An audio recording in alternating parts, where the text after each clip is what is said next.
میں ایک شخص تھا، کہتا ہے کہ میں آج سے تقریباً کوئی 40-45 سال پہلے، تو جب یہ لوگ حج پہ جاتے تھے تو گاڑیوں پہ جاتے تھے، کام قافلہ کر کے بائی روڈ حج پہ جاتے تھے، تو ایران، عراق، اردن اسی طرح ہوتے ہوتے پہنچتے تھے سعودی عرب۔ پھر ہم نے حج کیا، واپسی پر ہماری بس تھی جس کو ہم ایران جانا چاہتے تھے، لیکن ان سب بس والوں کو پتا تھا یہ شیعہ ہے، تو لہذا یہ بسیں ہمیں راستہ نہیں دیتی تھی، آگے بھی بسیں پیچھے بھی بسیں، تو ہمارا ڈرائیور تنگ آ گیا کیونکہ دھوڑ مٹی صحرا اور یہ بسیں آگے چل رہی ہیں، کبھی ہمیں راستہ نہیں دے رہی تھی۔ چلتے چلتے اس ڈرائیور نے اپنی بس کو صحرا میں اتارا، کہا کہ اب یہاں سے کچے سے جاتا ہوں، آگے جا کر روڈ پہ چڑھ جاؤں گا، ان کے آگے آ جاؤں گا، لہٰذا اس مصیبت سے چھٹکارا مل جائے گا۔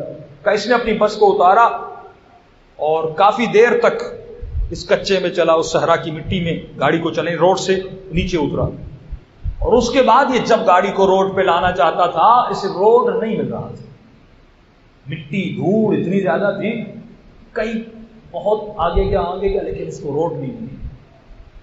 یہ پھر اس نے لیفٹ پہ لیا، روڈ نہیں ملی۔ پھر انہوں نے کہا کہ 15 کلومیٹر آگے جاتے ہیں، پھر 15 کلومیٹر پیچھے آتے ہیں، یہ بھی کیا، پھر بھی روڈ نہیں ملا۔ اب ہم سمجھ گئے کہ ہم صحرا میں گم ہو گئے، اور صحرائے عربستان اور اردن، آپ کو پتا ہے جب عراق سے اردن جاتے ہیں پورا یہ صحرائی موسم ہے، یا اردن سے جب عراق آتے ہیں یا کویت سے جب آپ عراق آتے ہیں، تو ہم پریشان ہو گئے، کریں تو کیا کریں، یہاں تک کہ شام ڈھل گئے۔ اب پچھلے زمانے کی گاڑیاں پانی پر ان چیزوں پہ چلتی تھی، پانی بھی ختم ہو گئے، رات گزری، پھر صبح ہوئی، پھر ہم نے وہی کیا اندازے کے مطابق، بھائی 20 کلومیٹر اس طرف جاؤ، 20 کلومیٹر اس طرف جاؤ، لیکن چل چل کے اب گاڑی بھی جواب دے گئی، اس کا پانی بھی ختم ہو گیا، اس کے اندر جو انرجی تھی وہ بھی ختم ہو گئی، اب لہذا ہمارے پاس بھی کھانا تھوڑا تھا، ہمارا کھانا بھی ختم ہو گیا، دوسری رات پڑ گئی۔ اب یہ شام ہونے کو ہے، کہا کہ اب سب رو رہے ہیں، اے خدا اس طرح موت آئے گی کہ ہم صحرا میں مر جائیں گے، نہ کسی کو ہمارا جسم ملے گا، کون غسل دے گا، کون کفن دے گا، یعنی ہمارے جسموں کو صحرا کے حیوانات کھا لیں گے، کیا ہوگا؟ اتنے میں کیونکہ شیعہ تھے، امام زمانہ پر عقیدہ اور بلیو تھا، کہ انہوں نے نماز پڑھنا شروع کی، استغاثہ کیا اپنے آقا امام زمانہ سے، اور انہوں نے منت مانی کہ اے خدا اگر ہماری مدد ہو گئی، جس کے پاس اس پورے قافلے میں جتنا پیسہ ہے وہ نجف جا کے نظر کر دے گا، وہ اللہ کی راہ میں خرچ کر دے گا۔ کافی رو ہی رہے تھے، تو قافلے سالار جو تھے وہ کہتے ہیں کہ میری اچانک ایک کیفیت مجھ پہ طاری ہوئی اور مجھے بہت رونا آ رہا تھا، اتنے میں نے پتھر تھا اس کے پیچھے گیا اور وہاں پہ میں نے دھاڑے مار مار کر رونا شروع کیا، جس طرح کسی کا دل ٹوٹ جائے اور انسان ضبط نہیں کر پاتا، یہ میری کیفیت طاری تھی، اور میں نے امام کو بلانا شروع کیا، مولا ان کی ذمہ داری مجھ پر ہے، میں ان کا قافلہ لایا ہوں، کیا ہوگا اگر یہ لوگ یہاں پہ مر گئے۔ اسی سوچ میں تھا کہ اچانک دور سے ایک گھوڑے سوار عرب آ رہا تھا، اس نے کہا شیخ گھبراتا کیوں ہے، میں تجھے راستہ بتا دیتا ہوں۔ کہ وہ میرے قریب آیا عرب، اور اس نے کہا کہ شیخ رو کیوں رہا ہے، کہ راستہ گم ہو گیا ہے، کہ اب اس راستے سے جاؤ، آدھے گھنٹے کے بعد تم اردن کے روڈ پر اور اردن کے بارڈر پر پہنچ جاؤ۔ اس لیے لوگوں کو آپ کو خوشخبری ہے، یہ عرب آیا ہے اور اس نے کہا کہ یہ راستہ آدھے گھنٹے لے کر جاؤ اور تمہیں بارڈر مل جائے گا۔ تو لوگوں نے کہا نہیں، ہمیں اب ڈرائیور پہ بھروسہ نہیں، اگر آپ کو زحمت نہ ہو اس عرب کو کہیے ہمارے ساتھ چلے اور ہمیں راستہ دکھلائے۔ اس نے کہا بھائی میں کہہ رہا ہوں شیخ اس راستے سے جاؤ، مل جائے گا، ہم کہہ رہے ہیں۔ لوگوں نے کہا نہیں یہ شاید نہ مانے، آپ اس کو پیسے دو۔ سب نے رومال نکالا، تھوڑے تھوڑے پیسے جمع کیے، اور اس نے کہا کہ اے عرب یہ پیسے لے لو، ہمیں راستہ بتلا دو۔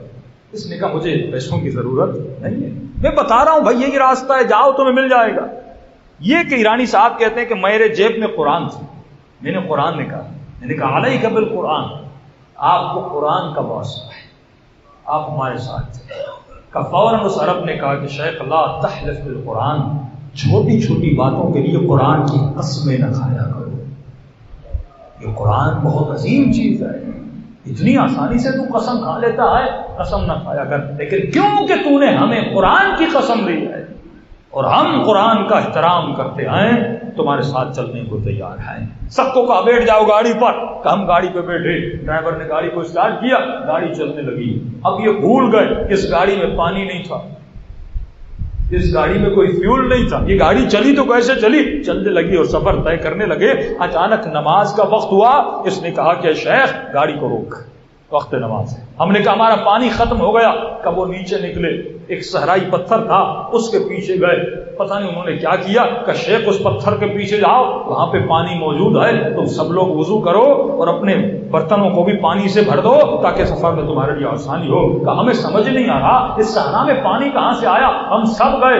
ہم نے وضو کیا، پینے کے لیے پانی بھرا، اتنا گوارا پانی تھا، نماز پڑھی اور اسی کے پیچھے ہم نے نماز پڑھی، اور اس کے بعد ہم پھر گاڑی میں بیٹھے، پھر گاڑی چلنے لگی۔ اب ہم نے گفتگو کرنا شروع کر دی۔ میں نے کہا کہ شیخ مجھے بھوک لگی ہے، آپ کھانا نہیں کھائیں گے؟ اس عرب نے کہا کہ میں روزے سے ہوں، لہذا جب وقت ہوگا تو میں اپنے وقت پہ کھانا کھا لوں گا۔ تو کہتے ہیں اسی گاڑی میں جب وقت افطار بھی ہوا، میرے پاس رومال تھا، میں نے کھانا پیش کیا۔ اس عرب نے کہا کہ یہ کھانا میں نہیں کھانا۔ کہتا اس رومال میں ایک روٹی کا ٹکڑا تھا، جو روٹی میری زمین کی گندم سے بنی تھی۔ اس نے کہا ہم یہ ٹکڑا رکھ لیتے ہیں کیونکہ تم نے ہمیں کہا ہے جب وقت آئے گا ہم یہ کھا لیں گے۔ اب بھی مجھے سمجھ نہیں آ رہا۔ تو اتنے میں چلتے چلتے انہوں نے کہا کہ تم ایران کے فلاں شہر کے رہنے والے ہو؟ میں نے کہا کہ آپ کے فلاں شہر میں فلاں جو عالم دین خطیب آئے اس کی مجلسیں ہمیں بہت پسند ہے، وہ بہت اچھا ذکر اہل بیت کرتا ہے۔ فرمائے وہ کون تھے؟ وہ آیت اللہ وحید خراسانی تھے۔ تو میں نے کہا آپ وحید کی بات کر رہے ہیں؟ انہوں نے کہا شیخ عالم کا نام احترام سے لیا کر، لقب سے لیا کر، کبھی روکھا نام نہ لیا کر۔ آج کل لوگ جو علماء کی بہترامی، مراجع کی بہترامی کرتے آئے، یہ ضرب لگا رہے ہیں امام زمانہ کے فرمان کا۔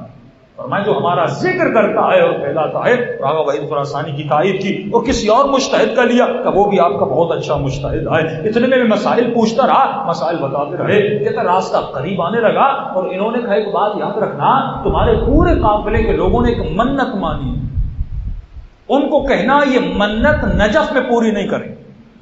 میں نے کہا کیوں؟ کیونکہ انہوں نے منت مانی ہم سارا پیسہ نجف میں اللہ کی راہ میں خرچ کریں گے، اگر تم نے پیسہ خرچ کیا تو آگے تمہیں مسائل پیش ہوں گے، تو ہم اجازت دیتے ہیں کہ اپنی منت کو ایران میں جا کر پورا کرنا۔ اب کہتا ہے مجھے یہ بھی پتا نہیں ان کو کیسے پتا چلا کہ ہم نے منت کی ہوئی ہے۔ اتنے میں گاڑی اردن کے بارڈر پہ پہنچی، رات کا وقت ہو چکا تھا، تو انہوں نے کہا کہ اب میں چلتا ہوں۔ میں نے کہا کہ آپ نے ہماری بڑی مدد کی، آپ رک جائیے، صبح ہم آپ کو خود آپ کی جگہ پہ چھوڑ کر آئیں گے۔ انہوں نے کہا نہیں، اور بھی بہت سارے اتنے آئے جن کو ہماری مدد کی ضرورت پڑتی ہے۔ کا اتنا کہنا تھا اور میری آنکھوں سے غائب ہو گئے۔ اب میرے ذہن میں بات آئی، ارے اسے کیسے پتا چلا ہم نے منت مانی تھی؟ ارے اس گاڑی میں تو فیول نہیں تھا، وضو کے لیے اس نے چشمے کا پانی کیسے جاری کیا؟ پھر مجھے پتا چلا اس نے وہ روٹی نہیں کھائی تھی، صرف وہ روٹی کھائی تھی جو میری زمین کی گندم سے بنی تھی۔ یعنی یہ وقت کے امام آئے اپنے اشاروں سے بتاتے ہیں کہ شیعہ کا اخلاق کیا ہوتا ہے، شیعہ کا کردار کیا ہوتا ہے۔ اگر تو خلوص دل سے اپنے مولا کا آواز دے، مولا یقیناً انسان کی مدد کو آ جاتے ہیں۔ سب بات پڑھے محمد والے